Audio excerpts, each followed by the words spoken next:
Պարոն Աբրահամյան, դուք ինչպիսի դիրքորոշում ունեք հանձնաժողովի նախագահների քրեական տեխնացիաների վերաբերյալ եւ արդյոք ձեր խմբակցությունը նրանցից գոնե 1-2-ին կարող է ինչ-որ ձայն ապահովել կամ կողմ քվեարկել։ Պարոն Մակարյան, քննարկումների վերջում բոլոր 12 հանձնաժողովների տեխնացու նախագահների տեխնացուների քննարկումից հետո, մտքերի փոխանակումից հետո կլինի անպայման խմբակցության նիստ, համապատասխան որոշումները կկայացվեն եւ դուք կիմանաք։ ԵՄ հանձնաժողովի տեխնացու է արդեն պարոն Աբրահամյան։ Քննարկման փուլում է գտնվում, հավանաբար եթե այսպիսի տեմպերով գնանք հանձնաժողովի նախագահի տեխնացության հարցը քննարկվելու է 2 կամ 3 օրից, դրա նախորդող օրը կունենանք խմբակցության նիստ, որի արդյունքներով տեխնացուներ ունենք, հաշվի առնելով, որ դեռևս տեխնացուներ են, այսինքն մեր ներքին խմբակցության ներսում տեխնացուներն են, դեռևս, այո, վերջնական չի, վերջնականի դեպքում այսօր օրինակի համար պարոն Ֆարմանյանի մասով ես չեմ հիշում, որ լրատվամիջոցի հետ էր, երբ որ հարցը հնչեցում եք առաջադրելու, պարոն Կարապետյանը առավոտյան հայտարարեց, որ պարոն Ֆարմանյանն է լինելու։ Եթե չեմ սխալվում, հայկական Այդ հանձնաժողովի հետ կապված այսպիսի վարկած է պատտվում, որ հատուկ եք, հատուկ ընտրեցիք այդ հանձնաժողովի նախագահությունը, վարկած է, ես սա կարդացել եմ, իմ կարծիքը չէ, որպեսզի ձախողեք Հայաստան ԵՄ այդ հարաբերությունների խորացման գործընթացը։ Կամ հակառակն էլ կա, որպեսզի ձեզանից բանեք այդ։ Պարոն Կարապետյան այդ հարցին պատասխանել է, ես էլ եմ պատասխանել այդ հարցին, այդ հանձնաժողովը որքանով որ տեղյակ եմ, տարեկան ընդամենը մի քանի նիստ էր անցկացնում եւ փաստացի աշխատանքները կանգնած էին։ Ինչ վերաբերում է Եվրամիության հետ հարաբերություններին, ունենք մարտահրավերներ այդ ուղղությամբ, մասնավորապես Հայաստանի եւ Եվրոպական միության պետությունների հետ ապրանքաշրջանառությունը շատ ցածր մակարդակի վրա է գտնվում եւ անկում է ապրում, նույն Ֆրանսիայի օրինակը մի քանի անգամ բերել ենք, բացի այդ, ինչպես գիտեք, օրինակի համար հայկական օդանավերը կոմերցիոն թռիչքներ իրականացնող չեն կարողանում ԵՄ թռչել 2019 թե 20 թվականներից, այսինքն բազմաթիվ խնդիրներ կան եւ այնտեղ, այո, մեծ անելիքներ կան, հաշվի առնելով այն հանգամանքը, որ Հայաստանը պետք է հավասարակշռված եւ բալանսավորված քաղաքականություն վարի բոլոր պետությունների հետ, զարգացնի իր հարաբերությունները թե ԵՄ-ի հետ, թե նաեւ Եվրասիական տնտեսական միության պետությունների հետ, թե Չինաստանի, թե ԱՄՆ-ի, թե ծոցի պետությունների, թե մյուս պետությունների։ Եվրոինտեգրման հարցերով հանձնաժողով վերցնելով, ինչպես ասացիք, պասիվ հանձնաժողով է, ուզում եք ակտիվացնել եւ երկրորդ հարցը ուզում եք խորացնել Հայաստան-ԵՄ հարաբերություններն ու եվրոինտեգրումը, թե նաեւ, ինչպես սկզբում նշեցի, նաեւ այսպես որոշակի շղարշ եք ուզում ապահովել, որ ձեր այսպես պրոռուսական ուժ լինել այսպես քողարկվի դրանով։ Պարոն Մակարյան, ուժեղ Հայաստանը պրոհայկական ուժ է եւ անցած ճանապարհը մեր դրա մասին է վկայում։ Ինչ վերաբերում է ձեր կողմից հնչեցած հարցին, մենք բոլոր միջազգային հարաբերություններում առաջնորդվում ենք Հայաստանի Հանրապետության ազգային շահով։ Ինչ վերաբերում է Եվրոպական միության հետ հարաբերություններին, ապա այո, Հայաստանը պետք է զարգացնի, պետք է խորացնի ԵՄ-ի հետ համագործակցությունը, մասնավորապես ես ոլորտները նշեցի, ոլորտներ կան, որոնք որ 18 թվականից ավել են վատթարացել եւ մենք հետեւողական ենք լինելու այդ ուղղությամբ։ Ինչպես նու եթե կա մշտական հանձնաժողով, այսինքն մշտական բառը հուշում է նրա մասին, որ պետք է, այո, այդ ձևաչափը, եթե ձևաչափը կա եւ այդ ձևաչափը նպաստում է Հայաստանի ազգային շահի եւ մյուս պետությունների, մյուս կառույցների հետ համագործակցության խորացմանը, ապա այո, պետք է ակտիվանալ։ Ո՞ր ոլորտներն են, որ բացառացել են, պետք է։ Ես նշեցի նույն առևտրային, այսինքն եթե մենք ելնում ենք այսօրվա դրությամբ, քաղաքական փոխհարաբերություններից բացի նաև պետք է ունենալ համապատասխան առևտրային հարաբերություններ, չմոռանանք նույն Եվրոպական միությունը, որ ստեղծվել է, ինքը ստեղծվել է որպես առևտրային, այսինքն միություն 40-ական թվականներին, այսինքն հետո է ինքը վերաճել արդեն նախորդ դարի վերջում քաղաքական միության։ Բայց պարոն Աբրահամյան, Եվրամիությունը չի հանդուրժում եւ Եվրոպական միության հետ շուկայի դիվերսիֆիկացում եւ ԵԱՏՄ երկրների, նույն էլ ԵԱՏՄ երկրների պետություններն են պահանջում, որ կողմնորոշվեն կամ այն կողմ կամ այս կողմ, այսինքն հավասարակշռված քաղաքականություն ոչ այս կողմն է հանդուրժում, ոչ էլ մյուս կողմը։ Գիտեք, լավ դիվանագիտությունը հենց դրանով է տարբերվում, որ չպետք է հակադրությունների կներեք, չպետք է հակադրությունների գործիք դառնանք, այլ ընդհակառակը պետք է փորձենք այնպես անել, որպեսզի հավասարակշռված, բալանսավորված հարաբերություններ կառուցենք բոլոր կողմերի հետ եւ շարժվենք Հայաստանի ազգային շահերից ելնելով։ Ակնկալվում էր, որ տնտեսական թեմայի հետ կապված եմ հարց տալիս։ Ենթադրվում էր, որ տնտեսական հանձնաժողովի նախագահությունը կվերցնեք, հատկապես երբ նախընտրական շրջանում հետ տնտեսական ծրագրերով եք հանդես գալիս։ Ինչու չեղավ, արդյոք ԿՊԻ-ից է եղել անհամաձայնություն, ընդհանուր առմամբ։ Այդպիսի քննարկում չի եղել, այդպիսի քննարկում բնականաբար չի եղել, առաջնորդվել ենք նրանով, որ իսկն ընտրել ենք այն հանձնաժողովները, նույն ֆինանսա վարկային եւ բյուջետային հարցերով հանձնաժողովի դեպքում հաշվի առնելով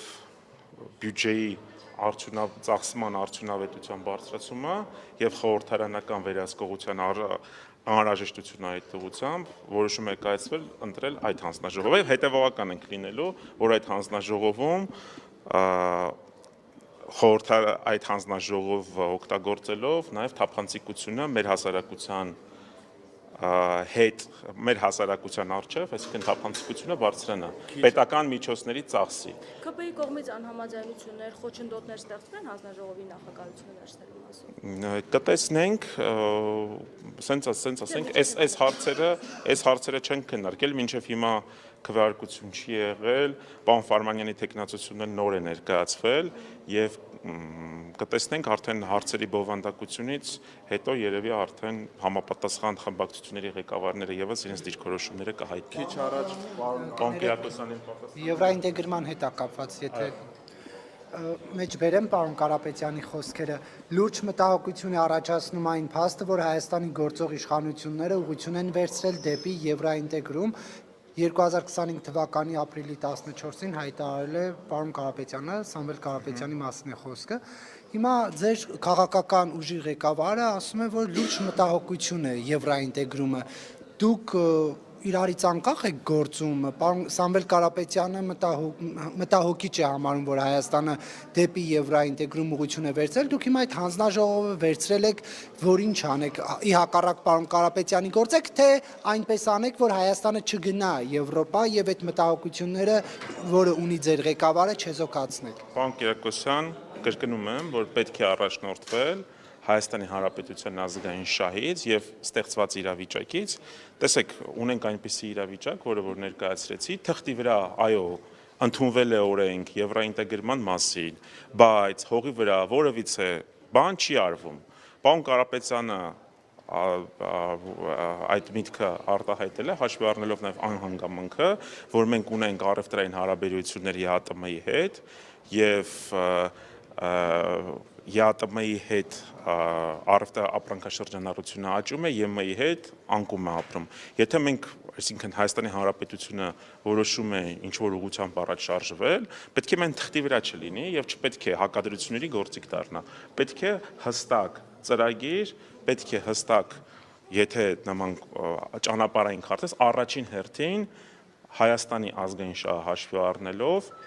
դիվերսիֆիկացնել նույն ապրանքաշրջանառությունը։ Իսկ այսօր մենք ունենք այն, որ Հայաստանի Հանրապետության ապրանքաշրջանառության թիվ 1 գործընկերը ԵԱՏՄ պետություններից մեկն է։ Իրենք են ասում դիվերսիֆիկացնենք ու դա անում են ոնց որ Պարոն Մակարյան, չի դիվերսիֆիկացվում ախր։ Խնդիրը գիտեք որն է, եթե տանենք Էյֆելյան աշտարակի մոտ հայկական ծիրանը նկարենք, չի նշանակի, որ հայկական ծիրանը հասել է Ֆրանսիա։ Այսինքն կամ եթե տանենք հայկական լոլիկը միտեղ նկարենք, չի նշանակի, որ հայկական լոլիկը արդեն վсё մտել է Եվրոպա։ Դա հետևողական աշխատանք է, շուկաների փնտրտուք, կոնկրետ տարիներ շարունակ կոնկրետ շուկա էր ձևավորվել, հայ ֆերմերը, հայ գյուղացին, տարիներ, տասնամյակներ շարունակ աշխատելով, այսինքն, այո, հիմա եթե մենք որոշում ենք, այսինքն, եթե Հայաստանի Հանրապետությունը որոշում է, որ պետք է շարժվել կոնկրետ այս ուղղությամբ, ապա պետք է նաև համապատասխան քայլեր գետնի վրա եւս արվեն։ Ես կրկնում եմ, մեր հայկական առևտրային թռիչքներ, կոմերցիոն հիմունքներով թռիչքներ իրականացնող օդանավերը չեն կարող Եվրոպական միություն թռիչքներ կատարեն, բացի թիվ 1 օդանավից, որը որ կոմերցիոն չի, բնականաբար պատվիրակություններին է սպասարկում։ Այսօր ստացվում որ դիվերսիֆիկացիան այս իշխանությունները անում են հաշիվ Ռուսաստանից։ կարողանալ բալանսավորել, որ դա ի հաշիվ Ռուսաստանի չի։ Եթե դեմ չեք իհարկե Ռուսաստանի հետ։ Ի հաշիվ Ռուսաստանի կներեք, բայց որ ասում եք դիվերսիֆիկացիա, ես հիմա դիվերսիֆիկացիա չեմ տեսնում առևտրային հարաբերությունների, այսինքն մեզ մոտ, եթե գնաք նույն խանութներ, կտեսնեք, որ սուպերմարկետներում, ինչպես իմ գյուղատնտես ընկերներն են ասում, ինքնարժեքից ցածր գնով ծաղիկներ են վաճառում։ Կտեսնեք, որ մենք արտահանման խնդիրներ ունենք եւ իրականում շուկա նոր շուկա դուրս գալը ինքը այնպես չի, որ այսօր զարթնեցիր եւ всё կարող ես այս բեռնատարը ուղղես դեպի այլ պետություն։ Ախր պետք է ստանդարտներին համապատասխանել մյուս պետություն։ Աշխատանք է դա, սերտիֆիկացիա, լաբորատորիաներ եւ նաեւ պետք է տվյալ ապրանքի, եթե կոնկրետ խոսում ենք Եվրոպական միության մասին, կոնկրետ, այսինքն այդ ամբողջ հետագիծը, այսինքն եւ մատակարարման կայունությունը ապահովես։ Ժողովը, բայց արդեն ընդդիմության հարաբերությունները իշխանության հետ հարաբերվելը, մեղմ ասած լավ չէ, այսպես դմդմբցնել սեղաններին, մյուս կողմը ծափ տալ, այս իրավիճակն են մարդիկ տեսնում ու արդեն մտահոգություններ են հնչում, որ շատ շուտով ազգային ժողովում նորից կշարունակվեն ծեծկռտուքները հայտնի, նախորդ գումարման խորհրդարանում գիտեք քացիներով եղել է, իրար շորեր պատրել եղել է, բոքս եղել է։ Հիմա հարց ձեր խմբակցությունում մարտարվեստի տիրապետողներ կան, լավ քացի տվողներ, բռնցքամարտիկներ, դուք պատրաստ եք այդ տեսարանների համար։ Մինչև ազգային ժողով գալը նշել ենք նախ, որ ամեն ինչի պատրաստ ենք։ Մենք բոլոր դեպքերում, ինչպես որ առաջին նիստին խոսվեց, պատրաստ ենք աշխատել բարեկրթության եւ հարաբերվել իշխանության հետ բարեկրթության մթնոլորտում, ինչ վերաբերում է ձեր կողմից հնչեցված այլ հարցերին, ակնկալում ենք մասնագիտական քննարկումներ, որոնք որ կնպաստեն Հայաստանում մի շարք ոլորտների փոփոխություններ բերելուն։ Այդքանը։ Բայց իրենք օրինակ որոշակի սադրիչ քայլեր են գնում, օրինակ եւ ինչ եմ ասում սադրիչ, որտեղ զգացվում է, որ եթե երբ որ կաթողիկոսին Ավազանի անունով են դիմում, դա ոնց որ սադրանքային կամ սկսում եք։ Մենք ցույց ենք տվել, ինչպես պարոն Ղազարյանը իր երեկվա ելույթում ասեց, այն կարմիր գծերը, որոնք որ պետք չէ խախտել, գիտենք նաև իրենց կարմիր գծերի մասին։ Եվ բնականաբար պարոն Ղազարյանի ելույթները, եթե ուշադիր լսեք, կտեսնեք, որ այն չափազանց կոռեկտ է, ազգային ժողովում ունեցած ելույթները չափազանց կոռեկտ են եւ այսքանը, այսինքն ստատեղ սադրելու բան, որովհետեւ սադրանքներ չեն հնչել, եթե ձեր կամ ինչ որ մեկը գտնում է, որ հնչել է, կարող ենք միասին լսել։ Բացի այդ, մենք ստեղծել ենք ազգային ժողովը ստեղծել է էթիկայի հանձնաժողով եւ այդ հանձնաժողովի գործունեությունն էլ նաեւ ակնկալում է, որ որոշակի դեպքերում, եթե падգամավորներից մեկը ցուցաբերի էթիկապես ոչ կոռեկտ վարքագիծ, ապա այդ հարցը կքննարկվի տվյալ հանձնաժողովում։ Ինչու է ԵԿՊ-ն ուզում կառուցողական դաշտ բերել ընդդիմությանը, որովհետև մինչև խորհրդանի ձևավորվելը Ռուբինյանն ասում էր կգաք, ձեզ կդաստիարակենք, հետո փոխեցի միանգամից դիրքորոշում, ասացին զրոյական կետից եկեք սկսենք մեր հարաբերությունները։ Ինչով է պայմանավորված, ինչ կա մտքներին, այսպես ասած։ Դե լավ կլինի այդ հարցը իրենց ուղեք, մենք այստեղ եկել ենք ժողովրդի խնդիրները լուծելու, բարձրաձայնելու համար, որպեսզի որոշ ոլորտներում վերջապես լինի փոփոխություն, ինչպես պարոն Կարապետյանը նշեց։ Ինչպես իրենց կողմից հնչել է բարեկրթությամբ աշխատելու, այսպես ասած, պատրաստակամություն, մենք եւս պատրաստակամ ենք աշխատանքները շարունակել բարեկրթության մթնոլորտում, բայց դա չի նշանակում ավել բան, ինչպես բազմիցս նշել ենք։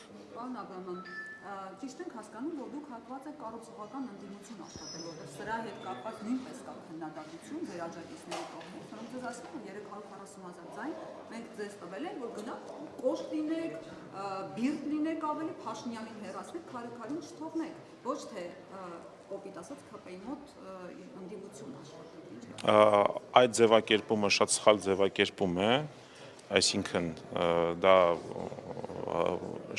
այսպես ասած ոչ կոռեկտ ձևակերպում է, չեմ անդրադառնա դրան, ինչ վերաբերում է մնացածին, կառուցողականին, մենք մեր կուսակցության հիմնադրումից ի վեր բոլոր հարցերում ցուցաբերում ենք կառուցողական ընդհանուր դիրքորոշում եւ ընդհանուր ապակառուցողական, այսինքն դեստրուկտիվ լինելը որևիցե կերպ չի նպաստում ժողովրդի խնդիրների լուծմանը։ Պարոն Մամիկոն Ասլանյանը ասեց, այսինքն նպատակը, այսպես ասած, կարճաժամկետ, այո, իշխանափոխությունն է, երկարաժամկետ առումով, այսինքն իշխանափոխությունից հետո ժողովրդին փոփոխություն բերելն է։